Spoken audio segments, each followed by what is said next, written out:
Hello and welcome everyone. This is CA Chinmay Pathak and now we are going to start with this Unit 8 Bailment and Page CA Foundation Business Laws. शुरू करते हैं sir module से ही cover करने वाले हैं हम हर एक छोटी से छोटी चीज एंड पहले तो समझ लेते हैं सर ये बेलमेंट है क्या और ये प्लेज है क्या। आपका दोस्त घूमने जा रहा है उसके पास जो गाड़ी है उसमें 4 लोग बैठ पाते हैं सिर्फ। आपके पास जो गाड़ी है उसमें 6 लोग बैठ पाते हैं उसकी फैमिली अब 6 की हो गई है। आपसे कहता है यार 2 दिन के लिए गाड़ी मिलेगी। आपने दे दी। तो आपने आपकी गाड़ी किसी को दे दी ताकि वो उसको यूज कर सके 2 दिन के लिए किसी ट्रिप के लिए। और जब वो काम पूरा हो जाए क्या उसको रख ले? नहीं, उसको वापस लाके देवे। This is basically called as bailment. जहां पे आप कुछ चीज बेच नहीं रहे हो, सेल नहीं कर रहे हो, आप सिर्फ आपकी जो चीज है, आपका जो मूवेबल प्रॉपर्टी है, मूवेबल ना, फ्लैट वैट तो किसी को दे नहीं सकते और वो यहाँ पे आता भी नहीं। मूवेबल प्रॉपर्टी जैसे ये पेन है, कोई फोन है, कोई कोई भी मूवेबल प्रॉपर्टी आप किसी को डिलीवर कर रहे हो। क्या कर रहे हो? डिलीवर कर रहे हो, फिजिकली उसको पोजेशन दे रहे हो, उसके हाथ में वो चीज दे रहे हो ताकि वो किसी पर्पस के लिए उसको यूज करे सर। और जैसे ही उसका काम हो जाए, जैसे ही उसका यूज हो जाए, वो चीज अपने को वापस लाके देगी। ऐसे चीज को, ऐसे केस को कहते हैं बेलमेंट। तो बहुत सारी चीजें इसमें आपने देखी। पहले एक आदमी दूसरे आदमी को क्या कर रहा है? फिजिकल डिलीवरी दे रहा है किसी गुड्स की। ओनर कौन है? पहला आदमी। क्यों दे रहा है? किसी पर्पस के लिए दे रहा है। क्या एक्सपेक्टेशन रखता है? काम होने के बाद चीज वापस दे दे। बस अगर ये समझ गया तो समझ गए बेलमेंट है क्या। Sir what is bailment? Bailment is the delivery of goods. क्या लिखा है यहाँ पे? Delivery of goods. किसे sir? By one person to another for some purpose. तो कौन से गुड्स दिए? गाड़ी दिया। क्यों दिया? ताकि उसको 2 दिन बाहर जाना था। ये गुड्स क्या है पता है? The goods shall be just once the purpose accomplished. एक बार काम हो जाएगा सर, रिटर्न कर दीजिए। Once your work is done, once your purpose accomplished, please return the goods. ये एक्सपेक्टेशन है हमारा इस केस में। देखिए, और मैं कहता हूं एक काम कर, मुझे मत देना गाड़ी, मेरे उस दोस्त को चाहिए, उसको जाके दे देना। तो otherwise disposed of according to the directions of the person delivery. जिसने आपको डिलीवरी दी, जिसने आपको गुड्स दिए, उसके डायरेक्शंस के अकॉर्डिंग इस चीज को किसी और को दे देना, किसी और के यहाँ पे रख के आना, is called as disposed of according to the directions. तो बन गया बेलमेंट का डेफिनेशन। तो इस केस में 2 लोग है सर। एक जो गुड्स दे रहा है यानी कि आप, आपको हम कहेंगे सर बेलर। और दूसरा आपका दोस्त जिसको गुड्स मिल रहे हैं उसको हम कहेंगे bailee, the person to whom the goods are delivered. अगर यहाँ तक क्लियर है तो हम एसेंशियल एलिमेंट्स को चलते हैं। एसेंशियल एलिमेंट्स यानी क्या सर? पहले तो ये बेलमेंट का ना कॉन्ट्रैक्ट है, तो इसमें सारे एसेंशियल एलिमेंट्स वो होंगे जो कॉन्ट्रैक्ट में होते हैं। जैसे two parties, legality of object, legality of consideration और ये सब छोड़ के भी कुछ और चीज इसमें होनी चाहिए। बहुत आसान है, बहुत आसान है। सबसे पहले कॉन्ट्रैक्ट। पहले बेलमेंट का कॉन्ट्रैक्ट होना मैंडेटरी है सर।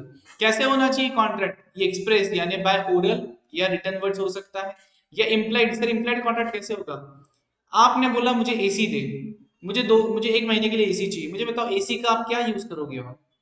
क्या एसी का कुछ और उड़ने के लिए यूज हो सकता, चलाने के लिए क्या यूज करोगे? एसी का यूज होता है सिर्फ और सिर्फ हवा, मतलब एसी एयर कंडीशन, हवा ठंडी करने के लिए, रूम ठंडी करने के लिए। तो it's an implied purpose. Contract implied हो गया यहाँ पे। समझ रहे हो? कि जैसे कि मान लीजिए ना, मैं आपको बोल रहा हूँ कि यार ये चीज करके दे। कॉन्ट्रैक्ट हमने पढ़ा है, कॉन्ट्रैक्ट की फर्स्ट यूनिट हमने पढ़ा है, वहां पे हमने देखा था एक्सप्रेस कॉन्ट्रैक्ट क्या हो सकता है, इम्प्लाइड क्या हो सकता है। जो मैंने अभी आपको एक्सप्लेन किया वो इम्प्लाइड पर्पस था। नीचे वापस ये चीज आएगी। फिलहाल के लिए सिर्फ इतना याद रखो कि कॉन्ट्रैक्ट ऑफ बेलमेंट एक्सप्रेस भी हो सकता है, ओरल, रिटन या इम्प्लाइड भी हो सकता है। हमने देखा है इम्प्लाइड कॉजी और वो सब चीजें देखी हमने इन द केस ऑफ कहाँ पे, यूनिट 1 में। फिर आपने जब अपने दोस्त को गाड़ी दी, क्या आपने उससे पैसा लिया? नहीं। तो हो सकता है आप किसी को भाड़े पे गाड़ी दो और उससे पैसा लो, रेंट पे दो, हायर पे दो, या आप अपने दोस्त को दे रहे हो, उससे कुछ पैसा ले नहीं रहे हो। तो no consideration is necessary. Bailment का कॉन्ट्रैक्ट बनाने के लिए कोई भी कंसिडरेशन नेसेसरी होता नहीं सर। सेकंड होता है डिलीवरी ऑफ गुड्स। ये क्या होता है सर? डिलीवरी होना मैंडेटरी है सर। आपसे वो गुड निकल के किसी और के पोजीशन में जाना मैंडेटरी है। तो डिलीवरी हमेशा मूवेबल गुड्स की होगी, इमूवेबल की तो हो नहीं सकती। मूवेबल गुड्स में भी हमेशा याद रखना। तो लिखा क्या है? Never for. जो मैंने मार्क करा है येलो में, आपको मार्क करना है आपके मॉड्यूल में। सर डिलीवरी एक्चुअल हो सकती है, डिलीवरी कंस्ट्रक्टिव हो सकती है। मैं गाड़ी चला के लेके आया तेरे घर पे और तेरे को दी, बोला हाँ ये ले और तू लेके जा 2 दिन। Actual delivery, changing hands physically. लेकिन यार मैं तेरी इधर से जा रहा हूँ, तूने बोला तेरी गाड़ी मिलेगी 2 दिन के लिए, मैं बोला हाँ ये ले कीज ले ले, मैंने चाबी उसको दे दी। तो देखो मैंने गाड़ी नहीं दी, मैंने गाड़ी की चाबियां दी। तो ऑब्वियसली वो चाबी लेके जाएगा, गाड़ी लेके जाएगा। It is called as a constructive delivery. जब आप फिजिकली हैंड ओवर करोगे गुड्स, उसको कहेंगे एक्चुअल डिलीवरी। जब आप कोई एक्ट करोगे जिसका मेन कंक्लूजन रहेगा डिलीवरी, पोजीशन बदलना, उसको हम कहेंगे कंस्ट्रक्टिव डिलीवरी। एग्जांपल देखो, delivery of the key of cars. आगे चलेंगे सर, पर्पस। इसमें पर्पस क्या होता है? कुछ काम के लिए आप दे रहे हो, फर्स्ट कम से स्पेसिफिक पर्पस, उसको 2 दिन घूमने जाना इसलिए दे रहे हो। बेच रहे हो क्या? चलो दे दिया, देखो जो यूज करना है, नहीं। कोई स्पेसिफिक पर्पस यहाँ पे होना बहुत बहुत बहुत मैंडेटरी है, बहुत मैंडेटरी यहाँ पे।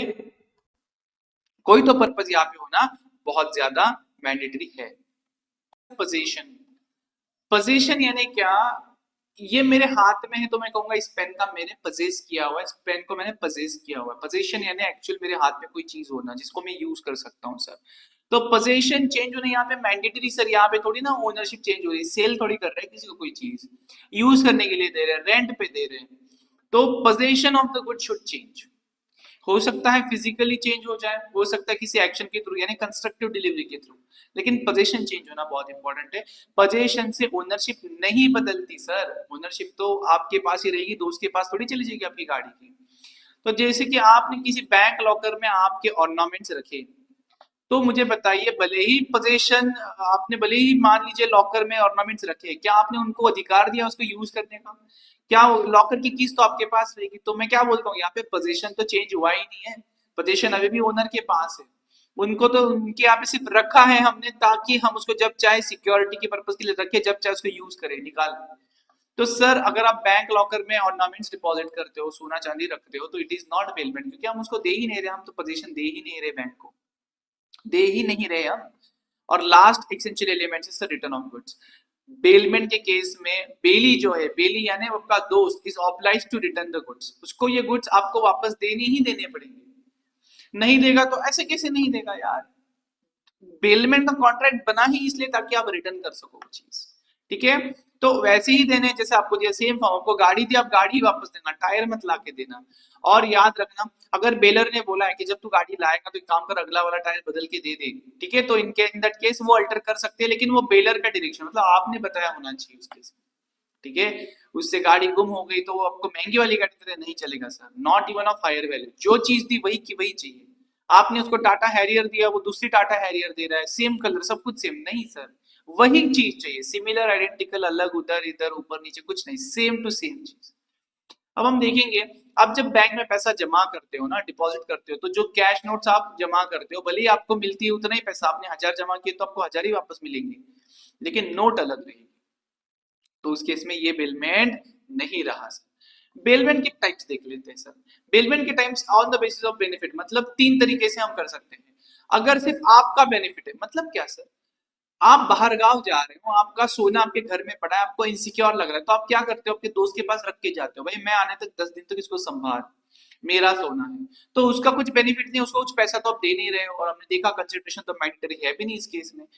तो इसको कहते हैं कि आपका एक्सक्लूसिव बेनिफिट है बेलर का, ठीक है? एक हो सकता है एक्सक्लूसिव बेनिफिट ऑफ बेली। बेली यानी आपने उसको गाड़ी दी ताकि वो ट्रिप बुक किया है, आपको थोड़ी उसका पैसा मिल रहा है, कुछ हायर पे थोड़ी दे रहे हो, रेंट पे थोड़ी दे रहे हो, तो सिर्फ उसका बेनिफिट है, सिर्फ बेली का बेनिफिट है यहाँ पे। तो ये दोनों चीज हो गई ना, यहाँ पे एक कोई फायदा है, दूसरे को कुछ फायदा नहीं है। इसको हम कहते हैं सर ग्रेचुटोस एक्ट। ग्रेचुटोस यानी ग्रेटिट्यूड। ग्रेटिट्यूड है, आप कोई चीज कर रहे हो फ्री ऑफ कॉस्ट, बिना आपके माँ बाप आपके ऊपर खर्चा कर रहे हैं, कुछ आपसे कंसिडरेशन नहीं मांग रहे, कुछ आपसे चीजें नहीं मांग रहे, it is called as, it is gratuitous act of them. तो जब आप पेमेंट कर रहे हो किसी एक्सक्लूसिव, किसी एक बंदे की बेनिफिट के लिए, उसको हम कहेंगे सर ग्रेचुटोस पेमेंट। नीचे देखेंगे, फिलहाल के लिए on the basis of benefit 3 तरीके से बनता है। एक सिर्फ किसी आपने दिया, आपका फायदा है। एक सिर्फ सामने वाले का फायदा है कि उसको लेके जानी गाड़ी कहीं पे घूमने के लिए। तीसरा हो सकता है दोनों का फायदा है, आपने किसी टेलर को आपका क्लॉथ दिया, बोला ये सिला के दे, तो उसको पैसे दोगे, उसका फायदा, आपको क्लॉथ वापस मिलेगा, आपका फायदा, दोनों का फायदा है सर। तो mutual benefit of bailor and bailee. तो ये जैसे अपने रिपेयर के लिए वॉच वॉच दे दी, ये सब चीजें आप करते हो, गाड़ी सर्विसिंग के लिए देते हो, समझ रहे हो? तो ये बेनिफिट के लिए हो गए, इसको हम कहते हैं नॉन ग्रेचुटोस। नॉन ग्रेचुटोस मतलब इसमें थोड़ी आप किसी की मदद कर रहे हो, आप एक दूसरे के साथ कॉमर्स ट्रेड बिजनेस कर रहे हो, इसको हम कहते हैं नॉन ग्रेचुटोस एक्ट। आगे हम चलेंगे on the basis of reward. On the basis of reward मतलब क्या रहता है कि या तो हो सकता है ग्रेचुटोस या तो सर नॉन ग्रेचुटोस। ग्रेचुटोस यानी क्या? किसी एक को फायदा हो रहा है, मींस फ्री ऑफ चार्ज है, दूसरे को फायदा नहीं। मैंने बताया आपके दोस्त को घूमने जाना है, आपको क्या मिल रहा है उसमें? कुछ भी नहीं मिल रहा है। तो या तो किसी एक का बेनिफिट है, या तो बेलर का या बेली का, इसको हम कहेंगे ग्रेचुइटस बेनिफिट। दूसरा होता है नॉन ग्रेचुइटस, मतलब क्या, दोनों पार्टीज को कुछ बेनिफिट मिल रहा है, दोनों को कुछ पैसा मिल रहा है, दोनों कुछ कुछ ना कुछ चीज मिल रही है, इसको हम कहेंगे सर नॉन ग्रेचुइटस पेमेंट। यहां तक क्लियर है? तो हम बात करेंगे अभी आपकी क्या ड्यूटीज है एज अ बेलर। जब आप आपकी आपकी गाड़ी उसको दोगे, आपको क्या क्या चीजें उसको बतानी, सबसे पहले सारे नॉन फैक्ट्स उसको बता दीजिए। नॉन फैक्ट्स यानी क्या, भाई गाड़ी जो है ना 80 के ऊपर चलेगी तो खराब हो जाएगी, गिर जाएगी, फट जाएगी, सारे खर्चे आपको आपकी गाड़ी है भाई, उसको कैसे आप बोल सकते हो ये खर्चा कर वो खर्चा। आपको अगर लगता है गाड़ी में कोई दिक्कत है, ठीक करके दे दो, देखेंगे हम डिटेल में देखने वाले हैं। ये आपकी वजह से, आपकी गाड़ी की वजह से उसको कुछ नुकसान हो गया, आपको उसको पैसे वापस, उसको इंडेमनिफाई यानी उसको उसका लॉस ठीक करके देना है, देखेंगे हम आगे। एंड वापस जब वो गाड़ी देगा तो चुपचाप उसको ले लेनी है। उस केस में आप ऐसा नहीं कर सकते मैं बाहर हूँ और 10 दिन संभाल, 20 दिन संभाल, फिर वो वाला एबल नहीं रहेगा, देखेंगे हम। देखिए, पेलर मतलब आपकी ड्यूटी है कि गुड्स में अगर कुछ फॉल्ट है ना, कुछ दिक्कतें हैं, कुछ प्रॉब्लम है, तो उसको चुपचाप डिस्क्लोज करना देने से पहले। 80 के ऊपर गाड़ी चलेगा फट जाएगी, 40 के नीचे चलाएगा ये हो जाएगा कंटिन्यूस, 1 घंटा 40 के नीचे चलाएगा तो अगला वाला टायर प्रॉब्लम देगा, 80 के ऊपर चलाएगा 2 घंटा कंटिन्यूस तो पीछे वाला टायर प्रॉब्लम देगा, जो भी है चुपचाप बता दो। अगर आपका ग्रेचुइटीज बिलमेंट है, किसी एक का फायदा है, दोनों कुछ कमर्शियल टर्म्स में नहीं चल रहा है, तो उस केस में आपको वही चीजें बतानी है जो आपको पता है। आपको नहीं पता था कि गाड़ी 80 के ऊपर चलेगी तो फट जाएगी, आपको नहीं पता था, आप 200 पे चलाते हो गाड़ी, तो आप अवेयर नहीं थे। ग्रेचुइटीज बिलमेंट के केस में आपको कुछ बताना नहीं रहता, वो चीजें जो आपको पता ही नहीं। जो बेलर अवेयर है ना, जो आप अवेयर हो जिस डिफेक्ट के बारे में, जिस फॉल्ट के बारे में, बस वही बता दो।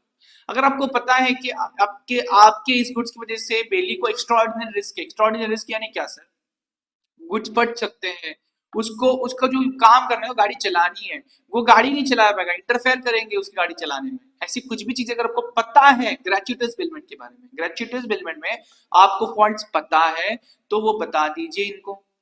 अगर आप नहीं बताते हो, अगर आप नहीं बताते हो तो आप हो जाओगे रिस्पॉन्सिबल फॉर द डैमेज। अगर चलते वक्त गाड़ी फट गई, उसको लग गया, जो उसको लगने का खर्चा है, हॉस्पिटल का खर्चा आपको देना पड़ेगा।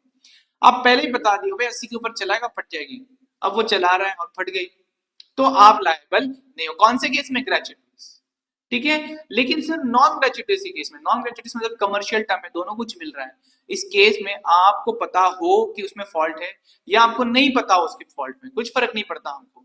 हमको सिर्फ एक चीज से फर्क पड़ता है, अगर उस चीज की वजह से बेली को कुछ भी प्रॉब्लम हुआ, आप लायबल हो, आपको पैसा वापस देना, आपको कंपेंसेशन देना पड़ेगा। ये क्या बात कर रहे हो सर? जी बिल्कुल।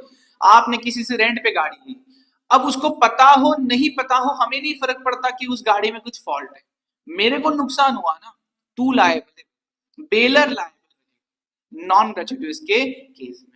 तो देखो ये हायरमैन एंड वाइफ वर्सेस नाई एंड सन्स 1881 का केस है।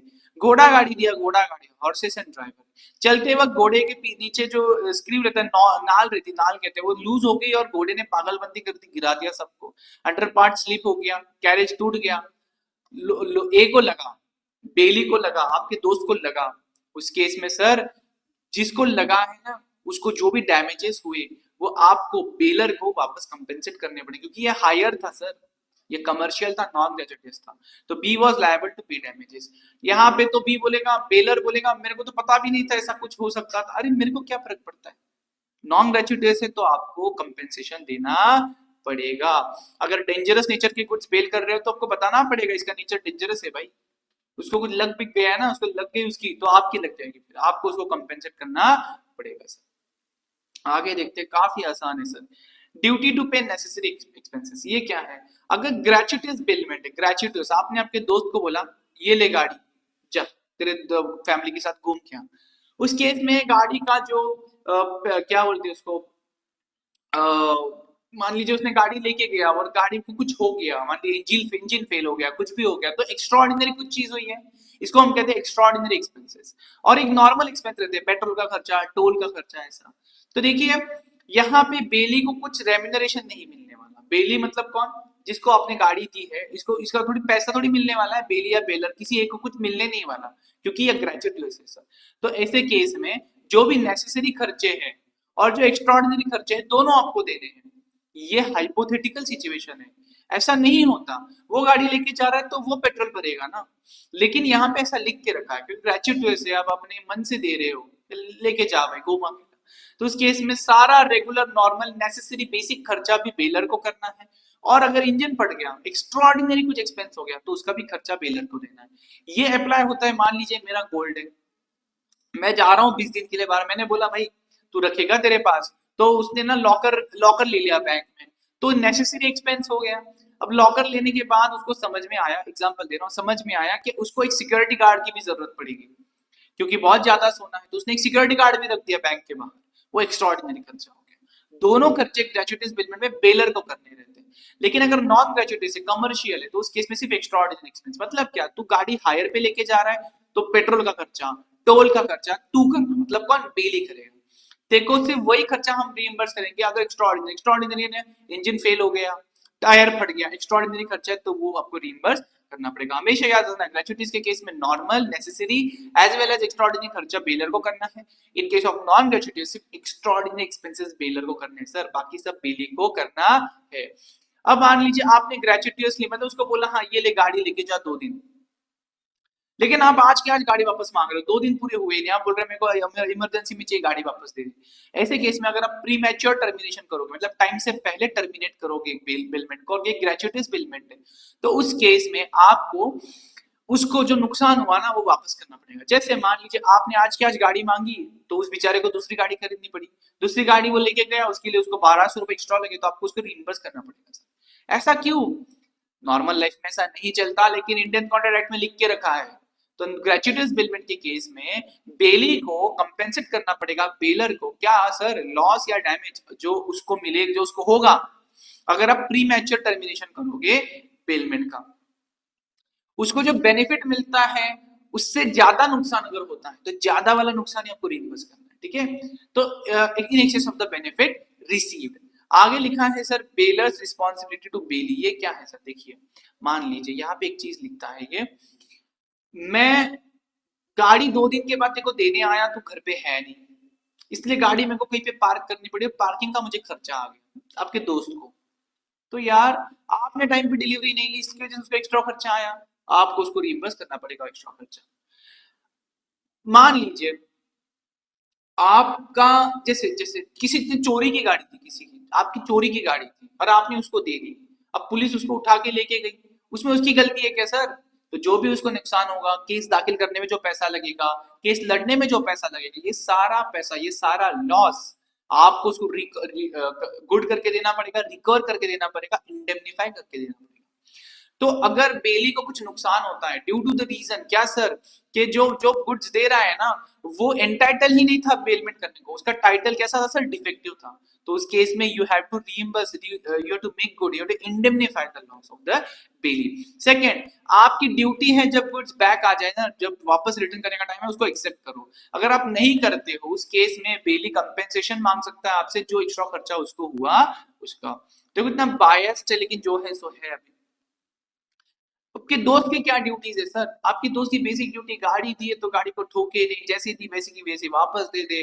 अब मान लीजिए आपने उसको गोल्ड दिया था, गोल्ड कॉइन्स दिए थे, उसने अपने गोल्ड कॉइन के साथ मिक्स कर लिए, यार ये सब चीजें मत करो, मत ऐसे बिहेव करो, समझ रहे हो? तो आपकी क्या ड्यूटीज है, आपकी क्या रिस्पॉन्सिबिलिटीज है, जो भी गुड्स आपके पास आते हैं उसका अच्छे से ख्याल रखो, रीजनेबल केयर रखो, जो चीज के लिए लिया उसी चीज के लिए यूज करो, बाकी चीज के लिए यूज नहीं करना है। अपने गुड्स के साथ उस गुड्स को मिक्स मत कर दो सर, गुड्स टाइम आने पर चुपचाप रिटर्न कर दो, पर्पस पूरा होने पर रिटर्न कर दो। और मान लीजिए आपने आपके दोस्त को गाय दी, बकरी दी संभालने के लिए, बकरी को बच्चे हो गए, तो क्या करेंगे बच्चों का? तो ये कहता है बच्चे उसको वापस दे दीजिए, ठीक है। इसको कहते हैं sir extra profit accruing from the goods paid या फिर एक्रीशन। एक एक करके सबको डिटेल में देखते हैं। सबसे पहली चीज, बेली की ड्यूटी है कि सारे गुड्स को रीजनेबल केयर रखे, उनका वैसा ही ध्यान रखे जैसे एक आदमी, एक साधारण आदमी अपने गुड्स का रखे, वैसे ही उसको ध्यान रखना है। सेकेंड ड्यूटी है सर उसकी, लेकिन इसी में एक एक्सेप्शन बताया है, मैंने सारा ध्यान रखा तुम्हारी गाड़ी के ऊपर, मैंने उसको अच्छे से पार्किंग में रखा था, सब कुछ मैंने किया, अब अर्थक्वेक आ गया, गाड़ी फुट गई, टूट गई, यार मैंने रिजनेबल केयर लिया था, फिर भी ये चीज हो गई, I am not bailee liable, आपका दोस्त लायबल नहीं रहेगा। तो देखिए bailee is not responsible for the loss जो होगा even after taking reasonable care. इतना अगर आप याद करोगे ना, जितना मैं बोल रहा हूँ, जितना मार्क कर रहा हूँ, तो भी ये पूरा चैप्टर आपका आराम से हो जाएगा, इसमें कोई भी शंका नहीं, कोई भी डाउट नहीं। आगे चलते हैं sir. Not to make inconsistent, जिस चीज के लिए दी है ना उसी चीज के लिए यूज करो, बाकी टाइम पास चीजों के लिए यूज करना नहीं। अगर आप करोगे और कुछ नुकसान हो गया गुड्स का, उसको कंपेंसेट करना पड़ेगा। तो please use the goods as build which is according to the terms. अगर आप नहीं करोगे, not according to terms use करोगे, तो कंपेंसेट करना पड़ेगा फॉर एनी लॉस और डिस्ट्रक्शन। हमेशा याद रखना, आपने गाड़ी दी थी उसको फैमिली ट्रिप के लिए, वो लेके गए गाड़ी रेसिंग के लिए, ऐसे केस में ये कॉन्ट्रैक्ट रहेगा वॉइडेबल। और किसके ऑप्शन को वॉइडेबल रहेगा सर? उसके, आपके। ऑब्वियसली आप एग्रीड हो, आपको दिक्कत है, आपके ऑप्शन रहेगा ये कॉन्ट्रैक्ट को वॉइडेबल ट्रीट करे। वॉइडेबल यानी या तो वॉइड या फिर वैलिड, कुछ एक आप कर सकते हो। आगे चलेंगे सर, आगे चलेंगे। आपने किसी को गेहूं दिए, गेहूं संभाल, एक दिन के लिए संभाल, भाई मेरा घर में जगह नहीं है, उसने अपने गेहूं के साथ मिक्स कर लिया। क्या ऐसा नहीं करना चाहिए? तो 3 केसेस यहाँ पे जनरली बनता है। पहला केस, आपको उसने बताया मेरे पास भी जगह नहीं है, मेरे गुड्स के साथ मिक्स करूं, उसने बोला हाँ कर, तो उस केस में कोई प्रॉब्लम नहीं। आपने हाँ बोला है तो हमको कोई प्रॉब्लम नहीं है। दूसरी केस बनती है, आपने हाँ नहीं बोला और उसने मिक्स कर दिया। मिक्स करने के बाद पहला केस बनेगा सर, एक, क्या ये गुड्स दूसरे गुड्स उसके गुड्स से अलग कर सकते हैं? तो आप बोलोगे सर गेहूं तो अलग नहीं हो सकता। तो मान लीजिए आपने उसकी गाड़ी, आपने हैरियर दिया था, उसने अपनी गाड़ियों से मिक्स कर लिया, तो हैरियर तो अलग कर सकते हो आप। तो वो पहली केस हो गई कि आपको बिना पूछे गाड़ियों में मिक्स किया, लेकिन अलग कर सकते हैं। तो जो अलग किया है वो तो बेलर का है, बाकी का बेली का है, अलग नहीं हो सकता। गेहूं मिक्स किया तो इस केस में दिक्कतें आ जाएंगी सर। क्या होगा हम देखते हैं। सबसे पहले आपने गुड्स मिक्स कर दिया, आपने यानी आपके दोस्त ने यानी बेली ने, और आपको पूछा था विद द कंसेंट है, तो interest in proportion to the respective shares in the mixture thus produced. मतलब क्या सर? मान लीजिए आपने उसको जो गेहूं दिए थे ना, वो थे 10 किलो, उसने अपने गेहूं के साथ मिक्स किया, वो थे 15 किलो, तो टोटल कितना बना? 25 किलो। और आपको पूछा है, तो इस 25 किलो में 10 किलो का शेयर आपका रहेगा, 15 किलो का शेयर बेली यानी आपके दोस्त का रहेगा। आसान है एकदम। बात बनती है सर जब उसने आपको पूछा ही नहीं, विदाउट द कंसेंट, पूछा ही नहीं और मिक्स कर दिया। तो पहले देखो, सेपरेट हो सकते हैं, डिवाइड हो सकते हैं, जी हाँ हो सकते हैं। तो जो प्रॉपर्टी उसकी थी वो उसकी रहेगी, बेलर की प्रॉपर्टी बेलर की, बेली की प्रॉपर्टी बेली की। लेकिन सर ये जो सेपरेशन का खर्चा रहेगा ना, ये उसने मिक्स किए कुछ एक साथ, तो सेपरेशन का खर्चा भी बेली बॉर्न करेगा। तो bailee will born the expense of separation. लेकिन सर अगला पॉइंट क्या बनेगा पता है? यहाँ पे अगला पॉइंट यहाँ पे बनने वाला है कि जब जब जब जब बिना पूछे मिक्स किया and it is impossible to separate. अब सर तो उस केस में बेलर का नुकसान हुआ बराबर, तो बेली इसको कंपेंसेट करेगा। जैसे मान लीजिए आपने 10 किलो गेहूं दिया जिसका मार्केट प्राइस था 30 रुपए, उसके पास 20 किलो गेहूं था जिसका मार्केट प्राइस है 20 रुपए, इसने कर दिया इसको मिक्स, टोटल हो गया 30 किलो। अब ये 30 किलो मार्केट में बिकता है मान लीजिए 25 रुपए। यार बेलर यही 10 किलो 30 में बेच रहा था, तो मिक्स करने के बाद 25 में बेच पा रहा है, आपने उसका लॉस किया। तो ये जो है ना 30 माइनस 25, 5 रुपए का घाटा, ये बेली को, आपके दोस्त को आपको रीइंबर्स करना पड़ेगा, इंडेमनिफाई करना पड़ेगा, ठीक है, कंपेंसेट करके देना पड़ेगा। फिर ये बेली आपके दोस्त की ड्यूटी है कि जब टाइम आए, काम खत्म हो जाए, टाइम आए या फिर काम खत्म हो जाए, चुपचाप डिलीवर कर देने के, वो गुड्स रिटर्न कर देने की, या तो बेलर को या उसके डायरेक्शंस के हिसाब से उसको जहां पे वो बोलते हैं वहां पे डिलीवर कर दो, या वो बोलते हैं किसी और को दे दो, डायरेक्शन के हिसाब से डिस्पोज ऑफ करना आपकी ड्यूटी बनती है। लेकिन आपकी वजह से, बेली की वजह से गुड्स टाइम पे डिलीवर नहीं हुए, आपके दोस्त ने बोला चल कल दे देता हूँ, परसों दे देता हूँ, ऐसा कर करके रिटर्न नहीं किए, और उस केस में कुछ अगर बेलर का लॉस हो जाता है, गुड्स को डिस्ट्रक्शन हो जाता है, गुड्स की वैल्यू डिटोरिएशन मतलब मार्केट वैल्यू कम हो जाती है, आपको उसको वो रिटर्न करना पड़ेगा, कंपेंसेट करके देना पड़ेगा वो लॉस। समझ रहे हो? तो आपने मान लीजिए जैसे गेहूं है, गेहूं का आज का भाव 30 रुपए चल रहा है, और आपको आज उसको डिलीवर करना था, टाइम हो गया था आपके पास रखने का, लेकिन आपने यूज कर लिया खुद के लिए। अब गेहूं का प्राइस 25 रुपए हो गया, तो 5 रुपए उसका घाटा हो गया, उसको रिइंबर्स कंपेंसेट करके देना है। आपके पास कोई गाय बैल छोड़ के गया, उसको बच्चे हो गए सर, एक्रीशन, तो वो भी रिटर्न करना है आपको। अगर आपका कुछ डिसाइडेड है अलग से तो बात अलग है, लेकिन डिसाइडेड नहीं है तो bailee is bound to deliver to the bailor, क्या sir, any increase of profit जो आपको गुड्स बिल में से होगा। अब आपको गुड्स दिए हैं, आपको आपने गाड़ी दी अपने दोस्त को ताकि वो चलाए, उसको घुमाए, आपके घर वालों को घुमाए, उसने उसको गिरवी रख दिया बैंक में, चलेगा क्या? नहीं चलेगा। आपका काम है, आपने वो गाड़ी ली है on behalf of the baler, आपने गाड़ी ली है बेलर की, उसको रिटर्न भी करना है। तो not to set up adverse title, मतलब ऐसा कुछ मत करो जिससे आपका टाइटल जो है ना खराब हो जाए।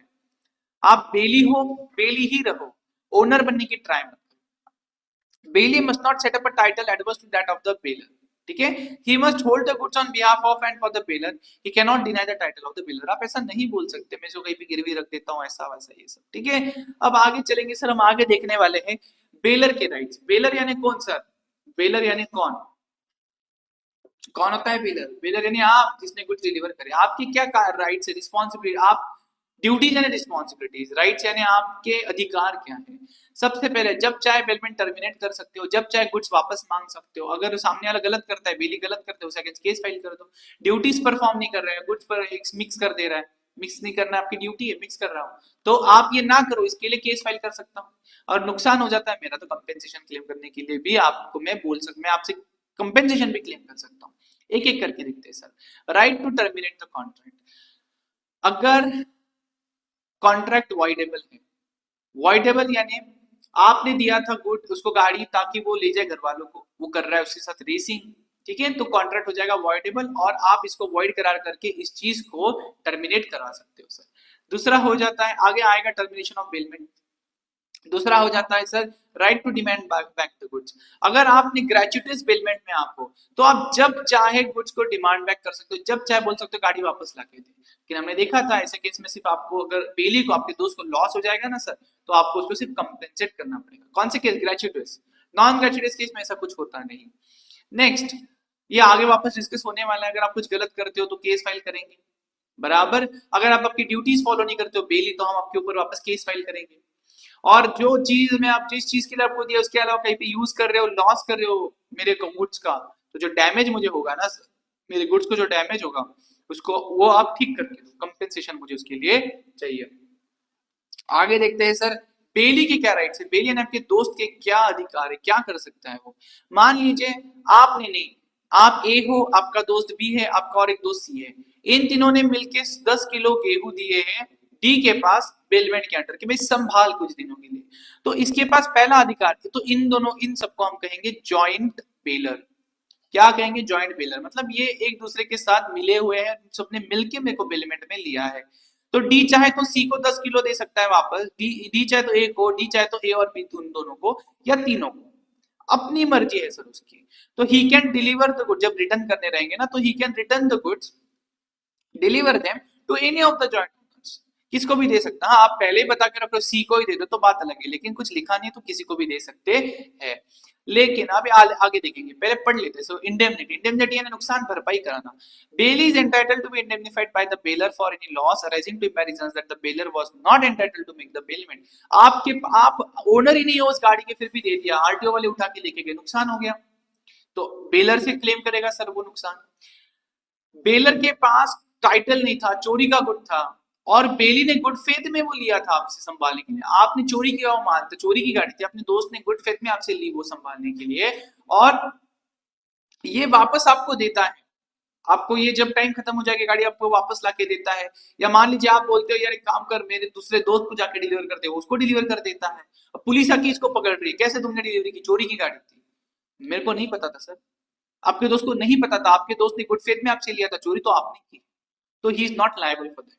समझ रहे हो? तो आपने चोरी करी है, आपके पास टाइटल नहीं है, और आपने डिलीवर किया, सामने वाले गुड फेथ में वो चीज ली, फिर बाद में टाइम होने के बाद आपको डिलीवर किया, किसी और को डिलीवर कर दिया, उसको नहीं पकड़ेगा पुलिस, उसको नहीं पकड़ सकता, he will not be responsible. और याद रखना ग्रेचुइटीज बेलमेंट के केस में हमने देखा था कौन से खर्चे, नेसेसरी एज वेल एक्स्ट्राऑर्डिनरी खर्चे बेली क्लेम कर सकता है। अब फॉल्टी गुड्स है, मान लीजिए फॉल्टी गुड्स फट जाते हैं, कुछ भी हो सकता है पता नहीं, फॉल्टी गुड्स है, और इसके वजह से क्या हुआ पता है, बेली को ना नुकसान हो गया, तो वो बेलर से कंपेंसेशन क्लेम कर सकता है। हमने देखा था ग्रेचुइटीज के केस में कौन से फॉल्ट्स बताना मैंडेटरी है, जो आपको पता है। नॉन ग्रेचुइटीज के केस में दोनों तरीके के फॉल्ट्स पता है नहीं पता है, दोनों तरीके के लिए कौन लायबल रहेगा सर? बेलर लायबल रहेगा। समझ रहे हो? आगे चलेंगे sir, right to claim necessary expenses. ये हमने देखा necessary expenses plus extraordinary expenses gratuitous act में क्लेम होते हैं, नॉन ग्रेचुइटीज में सिर्फ एक्स्ट्राऑर्डिनरी एक्सपेंसेस क्लेम होते हैं। मान लीजिए आपने गाड़ी डिलीवर की अपने दोस्त को, जब आप उसके पास पुलिस आ गई, बोल रही है गाड़ी इनकी नहीं किसी और की है, तो आप क्या करोगे बताएं? आप एज अ बेली, आपका दोस्त एज अ बेली क्या करेगा? कोर्ट को अप्लाई करेगा और बोलेगा please owner don't decide the title, तब तक के लिए डिलीवरी रोक दीजिए सर। तो गुड्स बेल अगर कोई और अगर क्लेम करता है ना अदर देन बेलर कि हम इसके मालिक हैं, तो बेली अप्लाई करेगा कोर्ट को कि इसकी डिलीवरी रोकी है और इसका ओरिजिनल ओनर कौन है ये ढूंढी है। ये आगे आएगा सर, पर्टिकुलर लीन और जनरल लीन हम देखेंगे आगे क्या होता है। Rights of bailor and bailee against any wrongdoer third party, ये क्या होता है? देखिए, मान लीजिए if a third person wrongfully deprives the bailee of the user possession of the goods bailed or does them any injury, the bailee is entitled to use such remedy। मतलब देखिए ना, उसने गाड़ी आपकी दोस्त ने आपके दोस्त को अपनी गाड़ी दी, तो वो ओनर तो है नहीं, वो रास्ते से चला रहा था, उसको कोई कुछ लोग है गाड़ी चलाने से मना कर रहे हैं, हैवी हाँ उसको नुकसान कर रहे हैं, गाड़ी नहीं चलाने दे रहे, टोल नाका जो है टोल नाके पे वो स्कैन नहीं करा रहे, बोलते गाड़ी का ओनर चाहिए ऐसा चाहिए। तो ऐसे केसेस में अगर उसको कोई हार्म कर रहा है, कोई प्रॉब्लम दे रहा है, तो वो सारी एक्शंस बेली ले सकता है जो एक ओनर लेता है। वो पुलिस को कॉल करेगा, केस दर्ज करेगा, सामने वाले को बोलेगा कि आपको मैं कानूनी तरीके से सजा दिलवाऊंगा। तो अगर कोई थर्ड पार्टी, कोई तीसरा आदमी बेली को रोक रहा है उस चीज का बेनिफिट लेने से, तो उस केस में bailee can do all that things that the owner original owner can do. ठीक है, ये एक चीज होगी आपके सामने वो, और बेली केस भी दाखिल कर सकता है वो सामने वाले के सामने थर्ड पार्टी के आगे। और इसमें से जो इनको में से कंपेंसेशन रिलीफ मिलेगा, मान लीजिए इनको कुछ पैसा मिल गया टोल नाके वालों से, चलो आपने केस फाइल करी, आप जीत गए, तो कोर्ट ने बोला इसको 10,000 रुपए दे दो, 10,000 मिले, तो फिर वो आप एक दूसरे में बांटना पड़ेगा। Bailor and bailee will share it in their respective interest, जो उनका रहेगा उस हिसाब से वो करेंगे। तो मैं बोल रहा हूँ, आपका दोस्त बोल रहा है मैंने 5,000 खर्चा किया केस दाखिल करने में, तो उसको सिर्फ 5,000 दीजिए, 5,000 बेलर ले लेगा। अब बेलमेंट टर्मिनेट कब होती है सर, बेलमेंट रोकी कब जाती है? तो सबसे पहले स्टिपुलेटेड पीरियड जब खत्म हो जाता है, आपको 2 दिन के लिए गाड़ी दी थी, 2 दिन खत्म हो गए, बेलमेंट खत्म। आपको गाड़ी दी थी ताकि आप अपने फैमिली को लेके जाओ घुमाने, फैमिली को लेके घुमा के आ गए, पर्पस कंप्लीट हो गया, बेलमेंट खत्म, fulfilment of a specific purpose. लेकिन बहुत सारे केस में बेलमेंट नोटिस के थ्रू भी हो सकता है, जहां पे हम क्या करेगा, जो ओनर है मालिक है वो नोटिस देगा बेली को, ए भाई मैं ये मेरे गुड्स वापस चाहता हूँ। ठीक है, तो bailee acts in a manner which is inconsistent with the terms of the bailment. गाड़ी दी थी देखो घर वालों को घुमाने के लिए, तो रेसिंग में यूज कर रहा है, अभी नोटिस देता हूँ और मेरी गाड़ी मुझे वापस दे दे। तो बेलर क्या कर सकता है, terminate the contract by giving a notice to the bailee. लेकिन अगर ये ग्रेचुइटस बेलमेंट है, ग्रेचुइटस यानी क्या होता है सर, ग्रेचुइटस यानी क्या, किसी एक को ही फायदा हो रहा है, आपने एवरी फ्री ऑफ कॉस्ट कर रहे हो आप ये सब चीजें, तो इस केस में बेलर जब चाहे जिस मोमेंट पे चाहे आपसे आपकी नोटिस देके आपसे क्या कर सकता है, वो कुछ वापस मंगवा सकता है एट एनी टाइम। ठीक है, लेकिन इस टर्मिनेशन से ये जल्दी मांगने सामने वाले को नुकसान ना हो, अगर नुकसान होता है तो आपको रिइंबर्स करना पड़ेगा, हमने पहले भी देखा था ये चीज। और अगर किसी भी बेलर या बेली की डेथ हो जाती है तो उस केस में भी सर बेलमेंट एंड हो जाता है, लेकिन ये ग्रेचुइटस बेलमेंट एंड हो जाता है। सर नॉन ग्रेचुइटस का क्या होगा, तो देखा था परफॉर्मेंस ऑफ कॉन्ट्रैक्ट में, देखा रहेगा आपने, किसी एक का कुछ हो जाता है तो उसके लीगल हेयर परफॉर्म करेंगे, वो सब चीजें आ जाएंगी। लेकिन ग्रेचुइटस के केस में कोई भी एक मर जाता है तो बेलमेंट का कॉन्ट्रैक्ट एंड हो जाएगा। और आगे आता है sir destruction of the subject matter, मतलब आपने गाड़ी दी थी, गाड़ी जल के खाक हो गई, बेलमेंट खत्म, बेलमेंट वहीं पे खत्म हो जाती है। 1 मिनट में पानी पी लेता हूँ।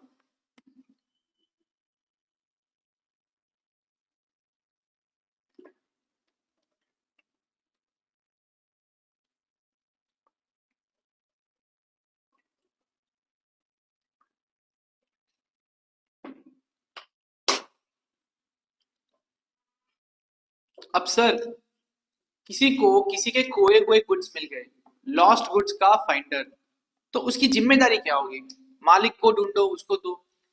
अब बेचारा मालिक को ढूंढने के लिए खर्चा कर बैठा है, 2 जगह पे पोस्टर लगाए थे, पुलिस के इधर गया, ट्रैवलिंग का खर्चा है, खर्चा, क्या वो खर्चा क्लेम कर सकता है, उसके बारे में हम बात करें। तो देखिए, अगर किसी को कुछ गुड्स मिल जाते हैं जो उसके नहीं है और किसी और के है, गुम हो गए, तो उसको हम कहेंगे फाइंडर ऑफ द गुड्स। इसकी ड्यूटी है, इसका कानूनी ड्यूटी है इसको कि इसका ट्रू ओनर ढूंढे और ये गुड्स उसको दे देवे। लेकिन जो भी आप खर्चा करते हो ना सर, आपके मन से आपने किया, तो ये खर्चा मांगने के लिए आपके पास कोई अधिकार नहीं है। आप उसके ऊपर एक बार गुड्स आपने उसको दे दिए, फिर आप केस फाइल नहीं कर सकते, no right to sue the owner. Deliver कर दिए एक बार आपने उसको गुड्स के, भाई आपको मैं कितने दिनों से ढूंढ रहा था, ये लीजिए आपका बटवा, आप खो गया था, ये लीजिए वापस दे रहा हूँ। अब आप उसके ऊपर केस दाखिल कर रहे हो कि इसको मैंने सब दिया, लेकिन मेरे को 2,000 का खर्चा होगा इसको ढूंढने में, आप नहीं कर सकते, यू कैन नॉट सू।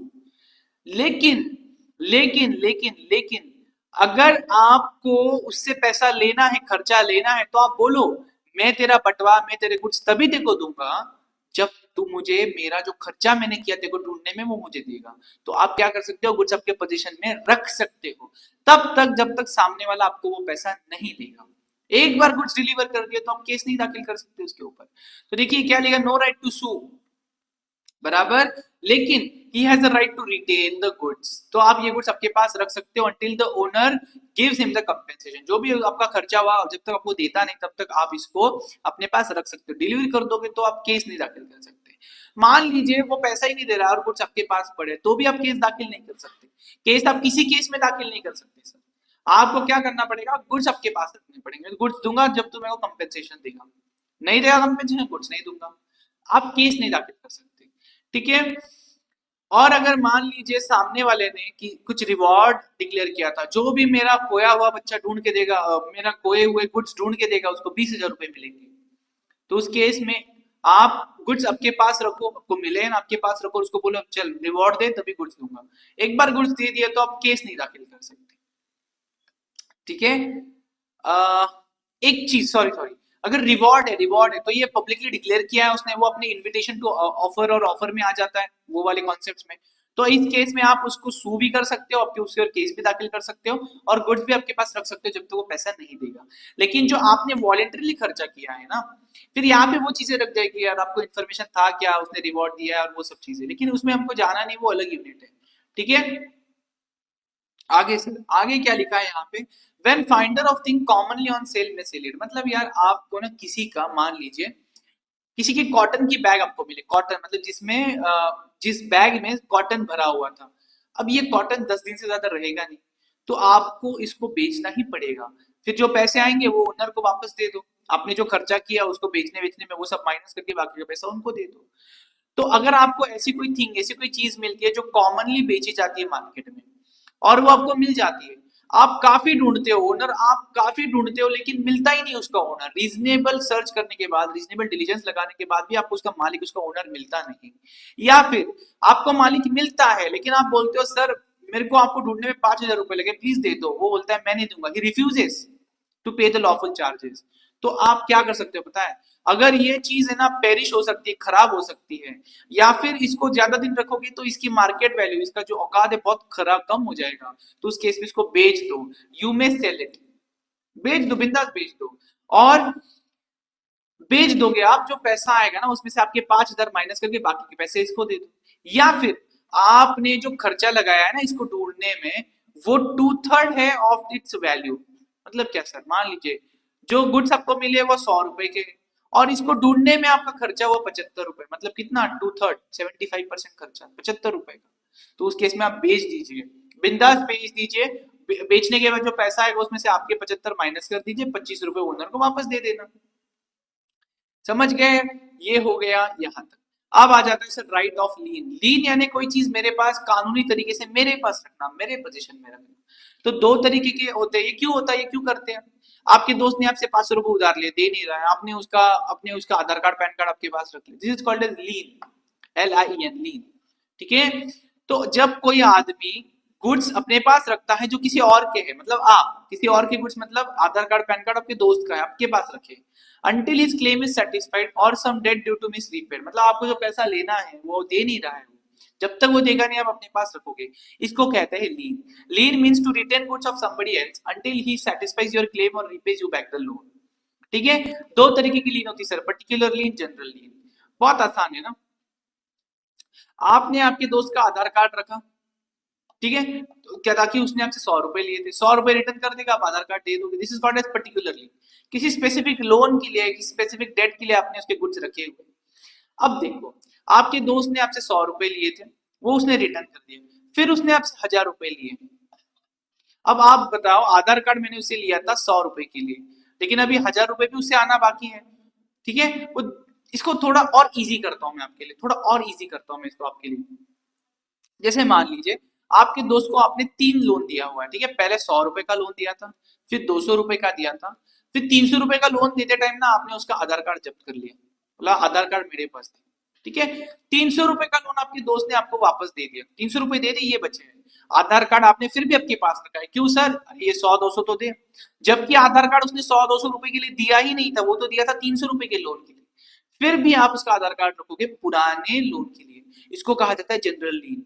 जब आप किसी की वस्तु आपके पास रखते हो पुराने टैक्स के लिए भी, उसको कहा जाता है जनरल लीन। पर्टिकुलर लीन तो ऐसा होता है सर कि एक बार जिस लोन के लिए आपने उसके गुड्स आपके पास रखे हैं, एक बार वो लोन रीपे हो गया तो वो गुड्स आप उसको वापस दे देना। तो जनरल लीन आप लोग नहीं कर सकते, ये बैंक करती है जनरली, बैंक। ठीक है, बैंक ने किसी का घर गिरवी रख के उसको 10 लाख का लोन दिया था घर के ऊपर, और एक 2 लाख का पर्सनल लोन भी दिया, घर का लोन निपट गया लेकिन 2 लाख रुपए नहीं दे रहा है, घर अपने पास ही रखेंगे, जनरल लीन। समझ रहे हो?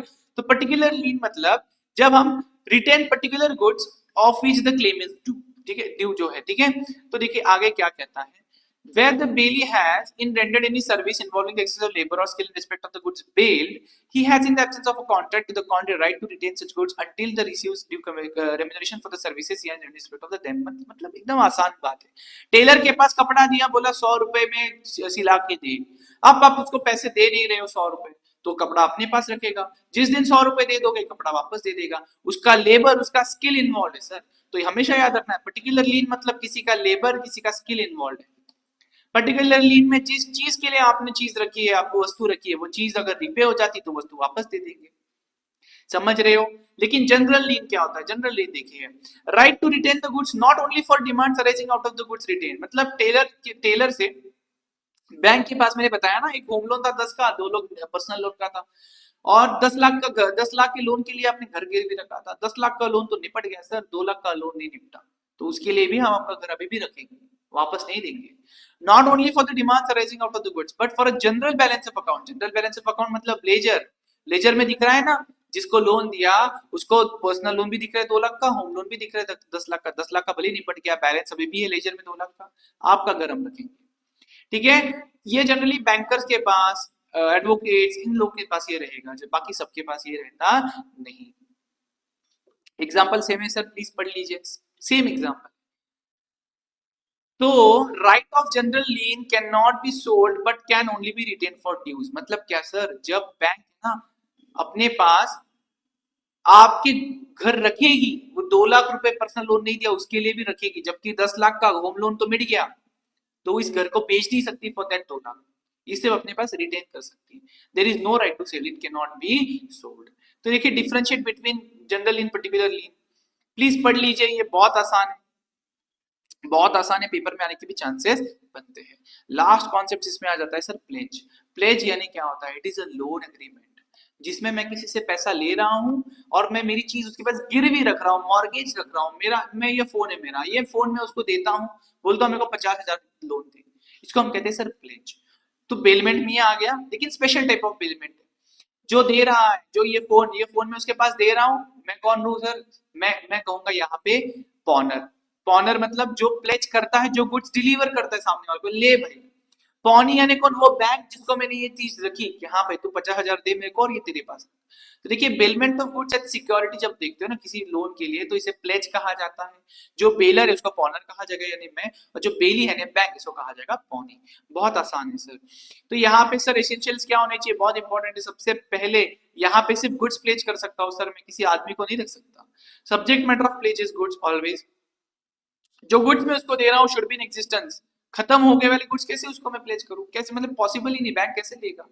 फिर ये क्यों कर रहा हूं सर मैं? मेरा फोन, मेरा गोल्ड में क्यों रख रहा हूं बैंक के पास? For as a security against payment, ताकि अगर मैं कल पे नहीं करूंगा तो बैंक इसको बेच सकेगी। And sir delivery of goods mandatory, यहाँ पे भी प्लेजर से प्लेजी की तरफ यानी पॉनर से पॉनी की तरफ गुड्स जाना बहुत मैंडेटरी है सर। नहीं तो बैंक को का घंटा सिक्योरिटी मिलेगा अगर आप नहीं दे रहे हो उसको, वो फोन नहीं उसके पास डिलीवर कर रहे हो। तो हम देखेंगे सबसे पहले पौनी यानी बैंक के, प्लेजिक यानी बैंक के क्या अधिकार है, क्या राइट्स है। जब तक पैसा दूंगा नहीं तब तक रिटेन कर सकता है goods, right to retain the pledge goods. Pawnee यानी बैंक में retain the goods pledged for payment of the debt और the performance of the promise. सिर्फ उसके लिए नहीं, 10 लाख रुपए मैंने 50,000 आपसे लिया और आपको ये मैंने फोन मेरा गिरवी रखा, 50,000 मैंने पे कर दिए, बैंक मेरा फोन दे देगा? नहीं, बैंक बोलेगा इसके ऊपर का ब्याज भी तो दे। तो सिर्फ उस पेमेंट ऑफ डेट के लिए नहीं सर, उसके ऊपर के ब्याज के लिए भी गुड्स रख सकती है बैंक, हमेशा याद रखना।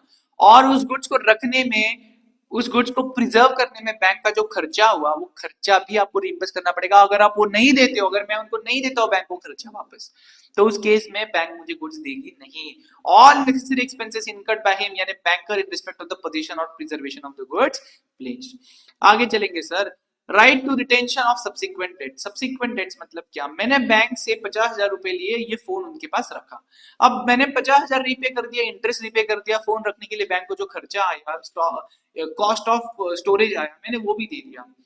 लेकिन बैंक से मैंने आगे 10,000 और लिए थे, ऐसे ही अनसिक्योर्ड लिए थे। अब मैं वो 10,000 दे नहीं रहा हूँ, बैंक वो मेरा फोन उस 10,000 के लिए भी रख सकती है जनरली। देखिए, pawnee can return the goods pledged for any date or promise other than the date or promise for which they are pledged। लेकिन याद रखना, he can exercise this right only when there is a contract to this effect। मतलब क्या sir? अगर जब मैंने ये phone रख के पहले 50,000 लिए थे, तब हमने लिखा पढ़ी करी थी, अग्रीमेंट में लिखा था। अगर मैं बैंक से आगे कुछ पैसा लेता और वो रिपे नहीं करता, तो बैंक इस फोन को तभी भी रखेगी। अगर ऐसा कुछ लिखा नहीं है, तो बैंक को ये चीज, ये फोन मुझे वापस देना ही पड़ेगा, भले ही मैंने आगे जो 10,000 रुपए लिए बैंक से, वो मैं रिपे नहीं कर रहा हूँ। ठीक है। Next, pawnee right to extraordinary expenses incurred. मतलब क्या है यार? जैसे मैंने इसको ये फोन दिया, ठीक है, ये फोन बैंक के पास है, और ये फोन अभी मान लीजिए बैटरी खराब हो गई, तो बैंक ने बैटरी खराब कर नया डालने में खर्चा किया, this is called as extraordinary expenses. General expense है क्या? चार्जिंग का खर्चा, फोन को रखने का खर्चा, रिचार्ज का खर्चा नॉर्मल एक्सपेंस है। बैटरी खराब हो गई, एक्स्ट्राऑर्डिनरी खर्चा। एक्स्ट्राऑर्डिनरी खर्चा अगर बैंक करेगी तो वो रिइंबर्स मांगेंगे, इंडेमनिटी मांगेंगे, रिइंबर्समेंट मांगेंगे मेरे से। तो द pawnee यानी bank is entitled to receive from the pawnor यानी मे एक्स्ट्राऑर्डिनरी एक्सपेंसेस जो उसने किए ताकि गुड्स प्रिजर्व हो, सही से रहे। ठीक है। pawnee is right where pawnor makes default. ये क्या है sir? If pawnor makes default in payment of the debt. मैंने बैंक को 50,000 रुपए रीपे ही नहीं करे, ठीक है, तो क्या होगा सर? इस केस में बैंक क्या कर सकता है? सबसे पहली चीज, बैंक मेरे अगेंस्ट एक सूट ला सकता है, केस ला सकता है कि प्लीज पैसा दे दीजिए, प्लीज पैसा दे दीजिए। और तब तक मेरी सिक्योरिटी, तब तक मेरा फोन रखेगा जब तक मैं पैसा नहीं देता हूँ। और अगर मैं पैसा नहीं ही देता हूँ तो क्या करेगी? बेच देगी। ही मे सेल द थिंग बेच्ड। तो मेरे को पहले रीजनेबल नोटिस दे दो, आप पैसा नहीं दे रहे हो, केस दाखिल किया, फिर भी पैसा नहीं दे रहे हो, हम बेच देंगे चीज, तो बेच देगी बैंक। अब मान लीजिए मैंने बैंक से लिया 50,000, फोन बिका या तो 80,000 में, फोन बिका या तो 40,000 में। अगर फोन 40,000 में बिकता है, यानी क्या, जितना लोन लिया उससे कम में बिकता है, तो 10,000 फिर भी बैंक को आना बाकी है। बैंक इसके लिए मेरे से पैसा फिर भी मांग सकती है। I am still liable for the value received less than what the debt is. ज्यादा पैसा मिला बैंक को 80,000, तो तू तेरे 50,000 चुपचाप ले ले, बचे हुए 30,000 चिन्मय को यानी मेरे को वापस दे देना। एक्सेस मिलता है तो वापस दे दोगे, कम मिलता है तो बाकी के लिए मैं still, I will be still liable. तो देखो यहाँ पे क्या लिखता है ये, if such sale proceeds are less than the amount due, the pawnee is still liable to pay the balance. If the proceeds are more than the amount due, pawnee shall repay the surplus to the pawnee। यानी मेरे को पैसा वापस चाहिए sir, ऊपर वाला rights of a पॉनर। अब मेरे क्या अधिकार है, मैं क्या कर सकता हूँ? आसान है सर। सबसे पहले राइट टू रिडीम। मान लीजिए राइट टू रिडीम यानी क्या? बैंक को 10 तारीख को, बैंक को 10 मई 24 को 50,000 रुपए लौटाने थे, मैं नहीं लौटा पाया, तो मान लीजिए मैंने 20 मई को, 20 मई 24 को मैं 50,000 लौटा के मेरा फोन वापस ले सकता हूँ। This is called as right to redeem, right to take back the goods. 10 मई को नहीं दे पाया ना, तो बाद में पे करके ले लूंगा, समझ रहे हो? लेकिन मान लीजिए बैंक ने 10 मई और 20 मई के बीच में मेरे को बार बार पैसे मांगे और मेरे को नोटिस देने के बाद सेल कर दिया, तो फिर आप नहीं कर सकते, आप कुछ नहीं कर सकते। लेकिन अभी तक मान लीजिए बैंक ने सेल नहीं किया है, तो आपके पास पूरा अधिकार है, जब चाहो जब मर्जी हो पैसा रीपे करो और आपके गुड्स वापस ले लो। द पॉनर यानी चिन्मय अगर डिफॉल्ट कर देता है इन पेमेंट ऑफ द लोन, तो इस केस में ही मैं redeem the goods pledged in subsequent time. बाद में भी मैं रिडीम यानी वापस ले सकता हूं मेरे गुड्स, लेकिन बिफोर एक्चुअल सेल, जब तक बैंक सेल नहीं करेगा उसके पहले ले सकता हूँ। लेकिन इस केस में आपको क्या करना पड़ेगा सर? आपको लोन भी देना पड़ेगा, लोन के ऊपर का इंटरेस्ट भी दे दो, और अगर कुछ एक्स्ट्रा खर्चा इस डिफॉल्ट केस से बैंक को हुआ है ना, नोटरी करने का, मेरे ऊपर केस दाखिल करने का, तो वो एक्सपेंस भी मुझको देना पड़ेगा, प्लस एक्सपेंस भी यहाँ पे आ जाएगा। तो रिडम्पशन मतलब क्या? Taking back the goods. बहुत आसान है सर। पॉनी की ड्यूटीज क्या है? बैंक की क्या ड्यूटीज है यार? मेरे मोबाइल का अच्छा ख्याल रखे, इसको किसी और तरीके के लिए यूज ना करे, जब टाइम आ जाए मैं पैसा दे दूंगा, मेरे को रिटर्न करे, अपने खुद के गुड्स के साथ इसको मिक्स ना करे। जिस चीज के लिए दिया, क्यों दिया? सिक्योरिटी, उसी लिए इसको रखे, किसी और चीज के लिए यूज नहीं करना है, या फिर इनकंसिस्टेंट यूज नहीं करना है। एक्रीशन, मान लीजिए फोन नहीं, गाय को बच्चे हो गए तो बच्चे भी मेरे को वापस दे देते हैं, रिटर्न कीजिए एक्रीशन। पॉनर की क्या ड्यूटीज है, मेरी क्या ड्यूटीज है सर, चुपचाप पैसा दे दो, लायबिलिटी टू पे द डेट है, ठीक है। अगर उसने कुछ एक्स्ट्राऑर्डिनरी खर्चा किया मेरे गुड्स ठीक रखने के लिए, तो एक्स्ट्राऑर्डिनरी खर्चे को उसको कंपेंसेट, उसको पैसा दे देना चाहिए सर। मैंने सारे फॉल्ट्स मेरे को पहले दिन बता देनी चाहिए पौने को, भाई ये फोन जो है ना 80% से ज्यादा चार्ज में फट जाएगा, पहले दिन बता दो, ठीक है। फिर अगर मान लीजिए पौनी को कुछ लॉस हो जाता है, मान लीजिए उसने चार्ज किया मैंने बताया नहीं था, फट जाता है, फट गया, उसको लॉस हो गया, यार आपको इसको इंडेमनीफाई, आपको उसका लॉस ठीक करके देना पड़ेगा। अगर पौनी गुड्स बेच देता है मेरे डिफॉल्ट की वजह से, और देखा ये वाली केस, कौन सी वाली केस, ये वाली किधर गया, ये वाली 50,000 का मोबाइल था, उसको मिले सिर्फ 40,000, तो 10,000 फिर भी बचे उसको पे करना, तो ये मेरी ड्यूटी बनती है कि मैं उसको क्या करूं, जो भी डेफिसिट है ना सर उसको मैं रीपे करूं, उसको मैं पे कर दूं। और लास्ट आ जाता है सर प्लेज पर, जनरली जो मालिक है ना वही गुड्स एज ए सिक्योरिटी रख सकता है, ओनर, लेकिन कुछ ऐसे केसेस है जहाँ पे जो ओनर्स नहीं है वो लोग भी प्लेज कर सकते हैं। कैसे सर, सबसे पहले मर्केंटाइल एजेंट, मैंने एक एजेंट रखा है, मैं बॉम्बे में नहीं जाता, बॉम्बे में मैंने एजेंट रखा है, एजेंट को मैंने बोला है भाई तू मेरा मर्केंटाइल एजेंट है, मेरे सारे ट्रेड के डिसीजंस तू ले सकता है, मेरे को पूछ ले एक बार लेकिन ले सकता है। तो मर्केंटाइल एजेंट के पास मान लीजिए मेरी गाड़ी है, जो मेरा मेरा बिजनेस है गाड़ी का, उसके पास कुछ गाड़ियां पड़ी है मेरी बेचने के लिए, तो वो उसको उसके ऊपर गिरवी रख सकता है सर, क्योंकि वो मर्केंटाइल एजेंट, उसको अथॉरिटी दे के रखी है मैंने। तो मर्केंटाइल एजेंट जो पोजीशन ऑफ गुड्स में है, जिसके पास जो ओनर की सहमति से इस गुड्स को लेके बैठा है, ये इसको प्लेज कर सकता है, गिरवी रख सकता है। ऑर्डिनरी कोर्स ऑफ बिजनेस में ये चलता है, ये चलता ही है, मर्केंटाइल एजेंट है सर वो, उसका काम ही वो है मालिक के लिए इसका यूज करें, ठीक है। अब याद रखिए इस केस में such pledge shall be valid as if were made with authority of the owner of the goods provided pawnee acted in good faith and had no notice, pawner has no authority to pledge। मतलब क्या sir, मैंने उसको जो गाड़ी, मेरे गाड़ी का धंधा है और मेरे मेरे 10 गाड़ियां मर्केंटाइल एजेंट के पास पड़ी है, 10 की 10 गाड़ियां मेरी नहीं, चोरी की है। अब मेरे मर्केंटाइल एजेंट ने प्लेज कर दिया बैंक के साथ, अब कल पैसे नहीं दे रहा है मर्केंटाइल एजेंट वापस, तो क्या बैंक को नुकसान झेलना पड़ेगा? नहीं। यहाँ पे कहा जाता है अगर पौनी यानी बैंक ने गुड फेथ में काम किया, बोनाफाइड है, ऑनेस्टी से काम किया, बैंक को कुछ भी आइडिया नहीं कि जो मालिक, ओरिजिनल मालिक है, उसके पास अथॉरिटी नहीं प्लीज की, वो मालिक ही नहीं इस चीजों का, और फिर भी उसने डील कर लिया, तो उस केस में sir even in that case ये प्लेज वैलिड रहेगा और बैंक अपना पैसा रिकवर कर सकती है मर्केंटाइल एजेंट से और मेरे से, ठीक है। Pledge by person in position under voidable contract, मैंने किसी से फ्री कंसेंट नहीं था मेरा, जिससे मैंने ये फोन खरीदा, जिसने खरीदा उसका फ्री कंसेंट नहीं था, तो ये वॉइडेबल है। वॉइडेबल के केस में जिस मिनट तक वो चाहता है वो वैलिड रख सकता है, जिस मिनट वो चाहे वॉइड करा सकता है, जब तक वो वॉइड नहीं करेगा इस कॉन्ट्रैक्ट को, मतलब ये वैलिड है तब तक, उस मोमेंट तक अगर मैं इस फोन को प्लेज कर देता हूँ बैंक के पास तो वैलिड चलेगा। देखो मैं ओनर है ही नहीं, मैं तो ओनर हूं नहीं अभी, क्योंकि उसने अभी तक वैलिड रखा है, जिस मोमेंट में वॉइड करार करा देगा बात खत्म हो जाएगी, फिर भी चलता है। कब तक? जब तक वो वॉइड नहीं करता, जिस मोमेंट उसने वॉइड कर दिया फिर तो बात रहेगी नहीं। सो दी पॉनर ने ऑब्टेन किया position of the goods under a contract which is voidable, तो उस केस में अगर कॉन्ट्रैक्ट रिसाइन नहीं हुआ है, मतलब खत्म नहीं हुआ है, कॉन्ट्रैक्ट वॉइड नहीं करार किया जाएगा, उस मोमेंट तक पौनी यानी बैंक अगर गुड टाइटल लेती है ना, गुड्स को पौनी मतलब जो है बैंक जो है अपने पास सिक्योरिटी करके देती है, तो उस केस में चलेगा सर, कोई प्रॉब्लम नहीं है। सिर्फ मैंडेटरी है कि बैंक ने गुड फेथ में लेना चाहिए, बैंक को पता होना चाहिए कि सब सही है, ठीक है, और बैंक को कोई आइडिया नहीं होनी चाहिए डिफेक्ट ऑफ टाइटल, उसको नहीं पता होना चाहिए कि यार ये वॉइडेबल में बेचा हुआ है पहले वाले ने, ठीक है। Pledge where pawnor has only limited interest, मतलब क्या है? पहले एग्जांपल देखिए, एक्स को एक डिफेक्टिव मोबाइल फोन मिला रोड पे, जिसके ऊपर उसने 5,000 का खर्चा किया और उसको चालू किया, ठीक है। अब आगे इसने यही फोन 2,000 रुपए में क्या किया पता है? गिरवी रख दिया। तो इस 2,000 रुपए में भले इसने गिरवी रखा हो, ओरिजिनल मालिक जब इस फोन को रिकवर करेगा ना सर, उसको 5,000 रुपए देने पड़ेंगे इसको। क्यों? अरे मालिक 5,000 का उसने खर्चा किया है, 2,000 बैंक को देने पड़ेंगे क्योंकि उसने कर्जा लिया, 5,000 इसको देने पड़ेंगे। भले ही कर्जा इसने लिया हो, ये कर्जा 5,000 में से पे करेगा, चलेगा, उससे हमको फर्क नहीं पड़ता। ट्रू ओनर को ये हो क्या रहा है पता है? जिसको गुड्स मिले, मैं ओनर हूं नहीं, फिर भी मैं प्लेज कर रहा हूँ कोई चीज, क्यों? क्योंकि मैंने उसके ऊपर कुछ खर्चा किया, तो जितना मैंने खर्चा किया उतने हद तक वो प्लेज वैलिड रहेगा, उतने हद तक मुझे रिकवरी मिलनी चाहिए। Pledge of goods in which he has only a limited interest, that is pawnor is not absolute owner, पूरा ओनर नहीं है, थोड़ा सा ओनर, तो pledge is valid to the extent of that interest. तो बैंक को मैंने 2,000 को रखा ना, तो 2,000 का ही पैसा बैंक रिकवर कर सकता है।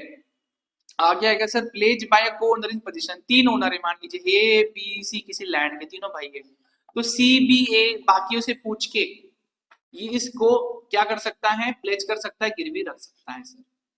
ठीक है, याद रखना है बाकियों का कंसेंट मैंडेटरी इस केस में, भले ही इसका 25%, इसका 25%, इसका 50% है, फिर भी पूरी की पूरी लैंड गिरवी रख सकता है तीनों का अगर कंसेंट इसमें रहेगा तो। और आ जाता है लास्ट में प्लेज बाय बायर और सेलर इन पोजीशन। मतलब क्या सेलर है जिसके पोजीशन में कुछ गुड्स पड़े हुए हैं, मैंने खरीदा, मैंने सामने वाले से गुड्स खरीदा, लेकिन फिर भी उसके पोजीशन में मैं रख के गया हूं फिलहाल के लिए।